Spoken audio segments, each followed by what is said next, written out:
Salut à tous, c'est Apprenti Dog. On se retrouve les amis dans une toute nouvelle vidéo. Et bien sûr, il est de retour. Alors n'oubliez pas de vous abonner, liker, partager. Suivez-nous sur tous nos réseaux sociaux Facebook et Instagram. Et c'est parti pour la vidéo. Aujourd'hui, je vais vous parler de la complicité avec votre chien. Et plus particulièrement, je vais vous expliquer un truc.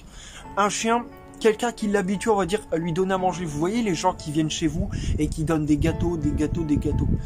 Vous avez remarqué que ces gens-là, le chien va vers eux que quand ils ont quelque chose dans la main. Et là, vous dites, bah oui, mais pourquoi? Parce qu'en vrai, le chien repère ces gens-là que parce qu'ils donnent.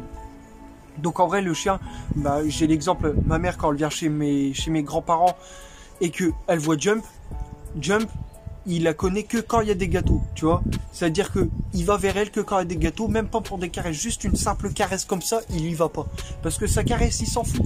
Par contre, ils comprennent pas. Une fois qu'ils ont plus de gâteau, Jump, il revient vers moi. Mais moi, j'ai pas de gâteau dans les mains. Et là, elle dit, bah, et là, elle l'appelle. Et le chien s'en fout totalement. Et en vrai, c'est ça que je vais vous demander de développer avec votre chien. C'est une complicité, mais pas basée sur, on va dire, c'est si je te donne, tu m'obéis, tu vois. On va dire qu'il faut que le chien le fasse pour votre plaisir. C'est-à-dire qu'il faut lui donner l'envie d'obéir par plaisir et pas parce qu'il va avoir un gâteau. Sinon, vous allez développer ce truc où le chien vous obéira que quand vous aurez un gâteau. Et si vous n'avez pas de gâteau, le chien, il s'en fout totalement de vous. C'est pour ça que il faut vraiment que vous développez ça avec votre chien. Une fois que ça c'est fait, vous avez la plus belle complicité au monde. C'est-à-dire, c'est comme avec nous les êtres humains. Si vous avez un ami qui est là, que quand vous donnez des gâteaux, dès que vous lui donnez, vous lui achetez un cadeau ou quoi, c'est pas une vraie amitié. Et c'est pareil pour votre chien. Votre chien, c'est pareil. C'est un peu comme votre ami, mais il faut pas que ce soit parce que vous donnez. Pas bouger. Parce que vous donnez. Tu vois, là j'ai rien dans les mains, je lui demande tout simplement de ne pas bouger. Il ne bouge pas. Je le récompense juste avec une caresse pour lui montrer que je suis fier de lui. C'est bien, pas bouger. Pas bouger, c'est bien. Et tu vois, le truc c'est ça. Si le chien n'obéit que quand tu as quelque chose, c'est pas une complicité. T'as pas développé, on va dire, voilà, cette complicité, le lien avec ton chien. Tu n'as pas développé de lien avec le chien. C'est juste avec le gain, c'est juste parce que tu l'auras appâté avec quelque chose qui t'obéit.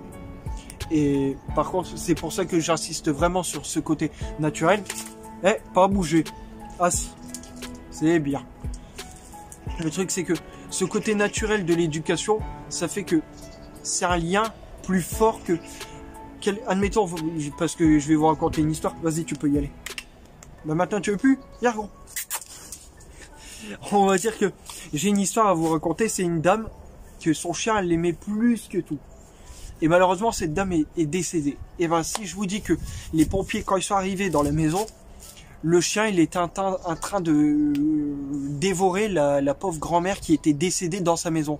Elle a fait un arrêt cardiaque ou je ne sais quoi. Et le chien était en train de dévorer sa propriétaire. Et pourquoi? Parce que, je vous explique un truc. Déjà, un chien, il faut savoir que ça reste un animal. Vous le savez, vous êtes au courant depuis le début. Je vous ai rodé avec ça. Je vous ai expliqué tout le temps qu'est-ce que c'était. Mais le chien, il voit juste quelque chose. C'est dans cette situation, il voit juste quoi? Quelqu'un qui donne. Il donne. Il donne. Mais il y a où la complicité où, par exemple, tu aimes le chien pour ce qu'il est. Et même, le chien, il vous aime pour ce que vous êtes. Et pas parce que tu es juste le garde-manger, tu vois. Parce que si tu développes ce truc-là, le chien te verra juste comme le garde-manger. Tu es juste la personne qui lui donne à manger, à boire. Il n'y a pas de lien ou quoi. C'est pas mon maître, c'est juste le gars la personne qui me sert juste à me donner à manger. C'est tout. Donc, vraiment accentuer sur ça. Et c'est pour ça que je favorise l'éducation sans la croquette et tout ça. Pour que votre chien, quand il vous obéisse, c'est par envie de vous faire plaisir et d'obéir. Tu vois. Pas parce que vous avez quelque chose, un peu l'arnaque dans votre petite main. Jump! Tu vois, j'ai rien. Là ici. Tu vois, assis. Oui, c'est ça. Tu vois, j'ai rien dans mes mains. Et ça c'est couché. Et tu vois, sans rien dans les mains. Par l'envie. Et c'est bien mon grand, oui mon bébé. Oui, son papa. Bien. Oui, tu vois, faut par envie et complicité. Et voilà ce que ça donne. Sur ce, moi je vous souhaite une très bonne journée. C'était Apprenti Dog, je sais la vidéo était plutôt longue. N'oubliez pas de vous abonner. Suivez-nous sur nos réseaux sociaux, Facebook Apprenti Dog et Instagram DB-YTB. Prochaine vidéo, je vous explique le concours parce que c'est bon. Je me suis renseigné et c'est bon. Le concours va commencer. Et j'espère qu'il y aura de très bonnes réponses et annoncer le gagnant. Voilà, c'était Apprenti.